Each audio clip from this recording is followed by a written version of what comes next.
अस्सलाम वालेकुम class, I am your teacher Rameeza Tahseen. हम लोग चैप्टर नंबर 8 कह रहे हैं, सेकेंड ईयर का, गेटिंग स्टार्टेड विद सी। जी, आज का जो टॉपिक है, प्रीवियस लेक्चर्स में हम लोगों ने देखा कि प्रोग्राम किस तरह लिखा जाता है, ठीक है, उसके स्टेप्स क्या हैं, किस तरह हम लोग सी लैंग्वेज में एक प्रोग्राम प्रिपेयर करते हैं, ठीक है, उसकी एग्जीक्यूशन किस तरह होती है, तो उन सब स्टेप्स को डिस्कस किया। आज का जो टॉपिक है हमारे पास, आज का टॉपिक हमारे पास है स्ट्रक्चर ऑफ सी लैंग्वेज, ठीक है, basic structure of C language. तो सी लैंग्वेज का स्ट्रक्चर क्या है, उसको किस तरह लिखा जाता है, आज हम लोग इसको डिस्कस करेंगे। तो सी लैंग्वेज के अंदर सबसे पहले बेटा आपके पास तीन चीज़ें होती हैं, इसके स्ट्रक्चर में आपके पास तीन चीज़ें आती हैं। सबसे पहले आपके पास आएगा pre processor directories,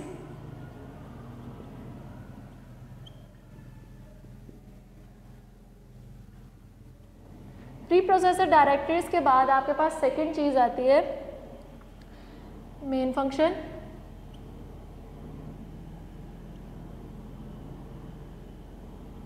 main function के पास बाद आपके पास आती है बॉडी ऑफ प्रोग्राम, ठीक है, प्रोग्राम की बॉडी। तो हमारे पास तीन चीज़ें आती हैं कि सी लैंग्वेज का जो स्ट्रक्चर है उसमें सबसे पहले आता है pre processor directories, pre processor directories के बाद आपके पास आती है मेन फंक्शन, मेन फंक्शन के बाद आपके पास आता है बॉडी ऑफ प्रोग्राम। अब सबसे पहले हम लोग डिस्कस करते हैं प्री प्रोसेसर डायरेक्टरीज कि सी लैंग्वेज के अंदर प्री प्रोसेसर डायरेक्टरीज क्या काम करती हैं। अब ये यहाँ चलें पहले एक स्ट्रक्चर बना लेते हैं कि स्ट्रक्चर किस तरह होता है। तो सबसे पहले बेटा आपके पास क्या होता है, hash include angle bracket stdio.h, उसके बाद आपके पास आते हैं वाइड मेन, वाइड मेन के पास आपके पास कर्ली ब्रेसेस के अंदर printf, इस तरह के लिए पाकिस्तान।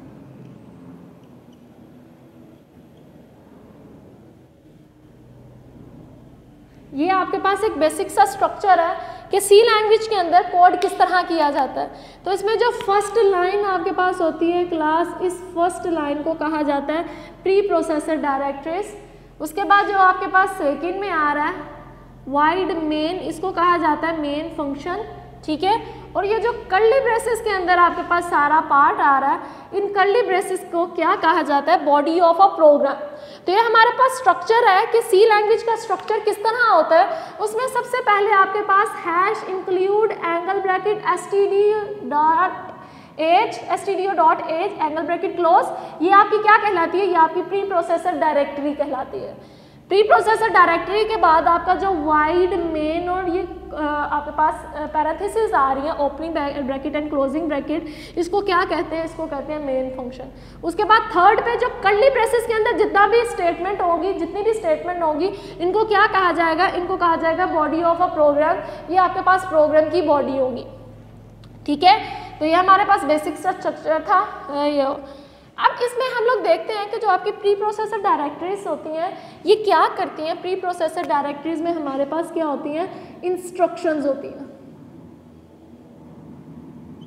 क्या होती हैं, इंस्ट्रक्शंस होती हैं। किसको दी जाती हैं, कंपाइलर को। कब दी जाती हैं, बिफोर एग्जीक्यूशन। ये तीन चीजें याद रखनी है कि प्री प्रोसेसर डायरेक्टरीज में आपके पास क्या होता है, प्री प्रोसेसर डायरेक्टरीज में आपके पास इंस्ट्रक्शंस होती हैं। वो इंस्ट्रक्शंस किसको दी जाती हैं, कंपाइलर को दी जाती हैं। कब दी जाती हैं, प्रोग्राम की एग्जीक्यूशन स्टार्ट होने से पहले, before the execution of the program. उसके बाद सेकंड में हमारे पास आ रहा मेन फंक्शन। मेन फंक्शन में क्या होती है, एक्चुअल एग्जीक्यूशन स्टार्ट होती है। एक्चुअल एग्जीक्यूशन जो होती है ना, वो मेन फंक्शन से ही स्टार्ट होती है, ठीक है। मेन फंक्शन में जब आते हैं तो आपके प्रोग्राम की एग्जीक्यूशन स्टार्ट हो जाती है। कर्ली ब्रेसेस के अंदर क्या होती है, कर्ली ब्रेसेस के अंदर आपके पास सेट ऑफ स्टेटमेंट्स होते हैं, ठीक है, जिन पे आप लोगों ने जिनको एग्जीक्यूट करवाना है, जिनको रन करवाना है, तो वो कर्ली ब्रेसेस के अंदर आपके पास सेट ऑफ स्टेटमेंट है।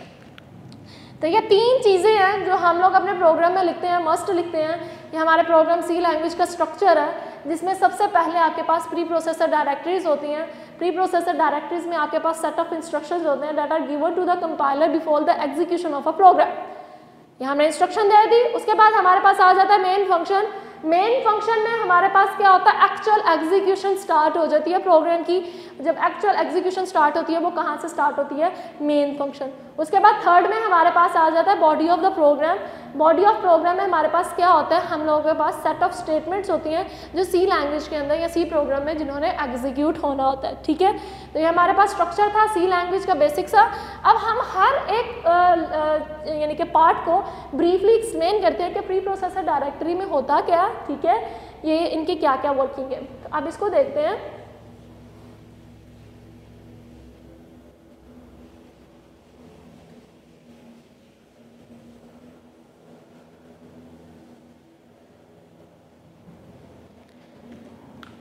सबसे पहले हम लोग देखते हैं pre processor directories. Pre processor directory में आपको पता है कि आपके पास क्या है। सबसे पहला वर्ड आपके पास क्या होता है, हैश। उसके बाद आपके पास क्या आता है, इंक्लूड। इंक्लूड के बाद एंगल ब्रैकेट। उसके बाद आपके पास होता है हेडर फाइल्स। ठीक है, या फिर हम लोग वो ही लिख लेते हैं, इसको मैं बाद में आपको बताती हूँ। ये आपकी जो थी ना stdio.h और आपकी एंगल ब्रैकेट बंद। अब इसको क्या कहा जाता है, इसको कहा जाता है हैश। हैश कह दिया। इंक्लूड आपके पास क्या होता है, इंक्लूड आपके पास होता है कीवर्ड। ठीक है, कीवर्ड कौन से होते हैं, जो प्री डिफाइंड जिनके मीनिंग होते हैं। तो इंक्लूड जो प्री प्रोसेसर डायरेक्टरी में है वो आपके पास क्या है, कीवर्ड है। उसके बाद ये जो stdio.h ये आपके पास क्या है बेटा, ये आपके पास है हेडर फाइल्स। अब हेडर फाइल की एक्सटेंशन आपके पास क्या है, .h उसकी क्या है, एक्सटेंशन। अब हेडर फाइल्स आपकी क्या होती हैं, हेडर फाइल में लाइब्रेरी फाइल्स होती हैं। अब ये लाइब्रेरी फाइल्स को क्या कहा जाता है, इसको एडिशनल फाइल्स भी कहा जाता है। ठीक है, इन लाइब्रेरी फाइल्स को एडिशनल फाइल्स भी कहा जाता है। सबसे पहला वर्ड जो प्री प्रोसेसर डायरेक्टरी में आपके पास आता है वो आपके पास होता है हैश। हैश के बाद आप यूज करते हो इंक्लूड। इंक्लूड हमारे पास कीवर्ड है। ये सी लैंग्वेज के अंदर कीवर्ड्स वो वर्ड्स होते हैं जिनके पहले से प्री डिफाइंड मीनिंग होते हैं, जिनके स्पेसिफिक पर्पस हैं। ठीक है, और इसके लिए उन वर्ड्स को इस्तेमाल किया जाता है। कीवर्ड के बाद आपके पास बेटा होती है angle bracket, opening bracket and closing bracket. उसके अंदर आपको लिखा जाता है header files. Header file stdio.h ये आपकी क्या है, हेडर फाइल। इन हेडर फाइल की एक्सटेंशन क्या होती है, .h। .h एक्सटेंशन फाइल की मदद से ये सेव होते हैं। ठीक है, और इनकी इन हेडर फाइल्स को क्या कहा जाता है, लाइब्रेरी फाइल्स कहा जाता है। इन लाइब्रेरी फाइल्स को एडिशनल फाइल्स भी कहा जाता है। अब लाइब्रेरी फाइल्स में हमारे पास क्या होती हैं, जो हमारे कंप्यूटर के अंदर जो हम ऑपरेशंस परफॉर्म कर रहे होते हैं ना, ठीक है, प्रोग्राम के अंदर जो ऑपरेशंस हो रहे होते हैं, बेसिक ऑपरेशन, उन ऑपरेशंस की सारी इंफॉर्मेशन होती है। ठीक है, ऑपरेशन की इंफॉर्मेशन या किसी टास्क को कंप्लीट करने के लिए जो एडिशनल फाइल में इंफॉर्मेशन है, ठीक है, वो सारी इंफॉर्मेशन हमारी किस में आती है, हमारे हेडर फाइल्स में आती है। ठीक है, तो ये हमारे पास है हेडर फाइल stdio.h और इसके अलावा हम लोग एक और हेडर फाइल भी इस्तेमाल करते हैं, वो हमारे पास होती है math.h। ठीक है, एक ये एक हमारे पास है math.h।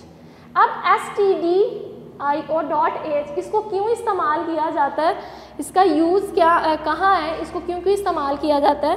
तो हमारे कंप्यूटर के अंदर जो हम लोगों ने इनपुट एंड आउटपुट देनी होती है ना, इनपुट और आउटपुट स्टेटमेंट को प्रिंट करवाने के लिए हम ये वाली हेडर फाइल को इस्तेमाल करते हैं stdio.h। ठीक है, तो इनपुट और आउटपुट स्टेटमेंट को प्रिंट करवाने के लिए इन हेडर फाइल्स को इस्तेमाल किया जाता है। math.ioh क्यों इस्तेमाल किया जाता है, math.h इस्तेमाल किया जाता है मैथमेटिकल ऑपरेशन परफॉर्म करने के लिए।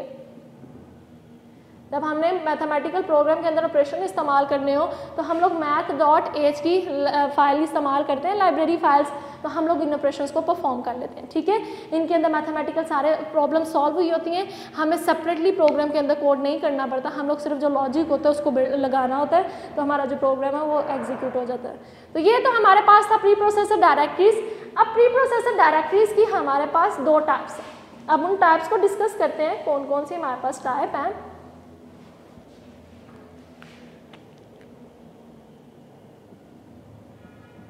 प्री प्रोसेसर डायरेक्टरीज में हमारे पास दो टाइप है। एक है हमारे पास इंक्लूड और एक है हमारे पास डिफाइन, ठीक है।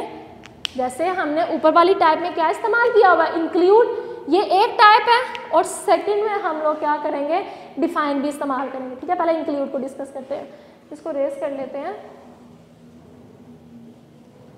ठीक है।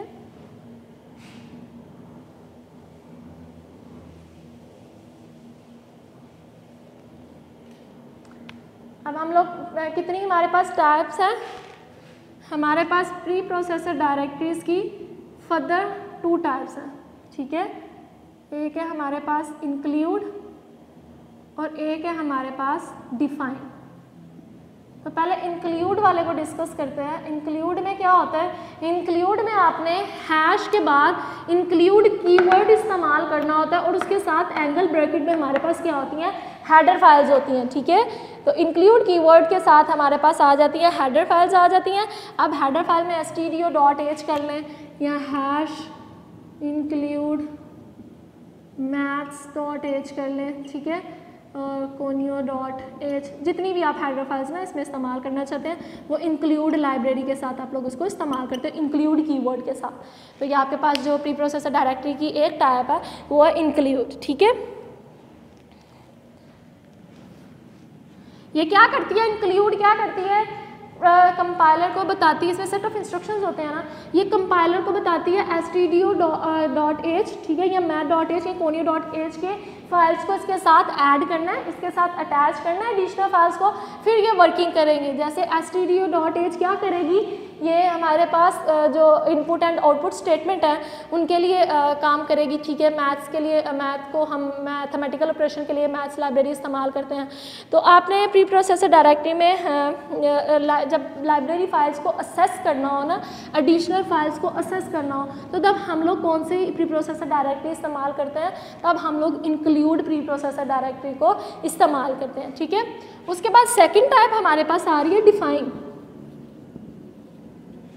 डिफाइन को किस तरह लिखा जाता है, डिफाइन में आपके पास होता है हैश डिफाइन, ठीक है, hash define identifier and value. Define किसके लिए इस्तेमाल किया जाता है, कांस्टेंट के लिए। कांस्टेंट आपको पता है ऐसे होते हैं कांस्टेंट जिनकी वैल्यूज़ फिक्स्ड होती हैं, जैसे आपका जो पाई है, आपको पता है पाई की वैल्यू क्या है, 3.14, ठीक है, इसकी वैल्यू फिक्स्ड है। तो हमने जब फिक्स्ड वैल्यू वाले यानी कि कांस्टेंट इस्तेमाल करने हैं अपने प्रोग्राम में, उसको प्री प्रोसेसर डायरेक्टरी में हम लोग डिफाइन के थ्रू आइडेंटिफाई करेंगे, ठीक है। तो इसका डिफाइन का सिंटैक्स क्या है, hash define identifier and value, ठीक है। तो ये आपके पास हैश क्या करता है, हैश इंडिकेट करता है स्टार्ट ऑफ प्रोग्राम, ठीक है, start of pre processor directories.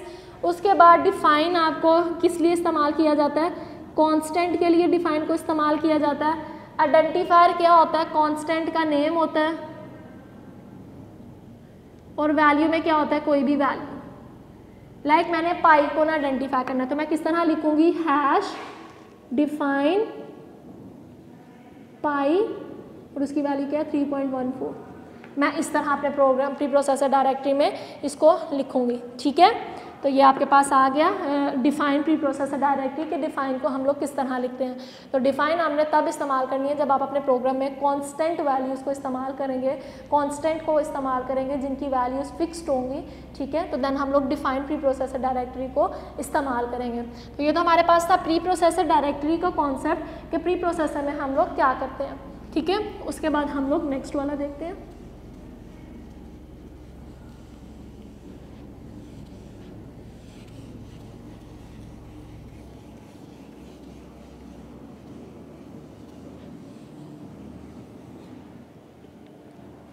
उसके बाद नेक्स्ट हमारे पास आ जाता है main function.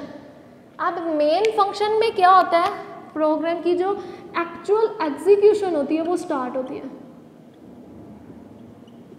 Actual execution start in main function, ठीक है।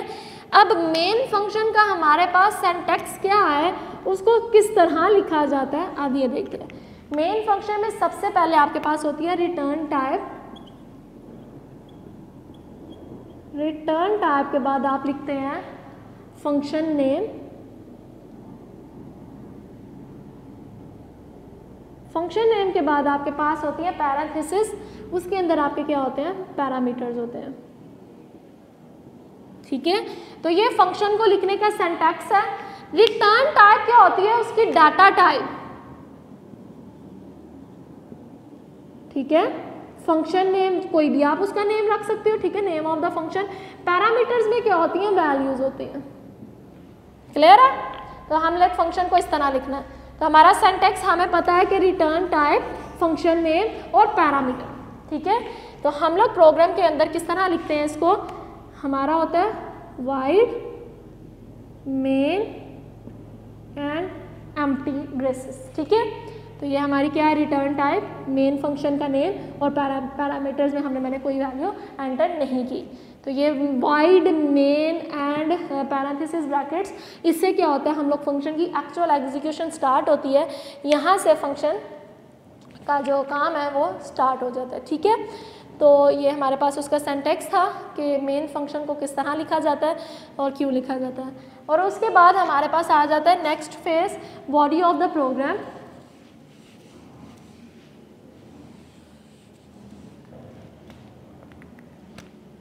बॉडी ऑफ प्रोग्राम क्या होती है, कंप्यूटर के प्रोग्राम में जो कर्ली ब्रेसेस के अंदर जितना मटेरियल लिखा जाता है, उन कर्ली ब्रेसेस के अंदर उन मटेरियल को क्या कहा जाता है, ये हमारी क्या होती है, प्रोग्राम की बॉडी होती है, ठीक है।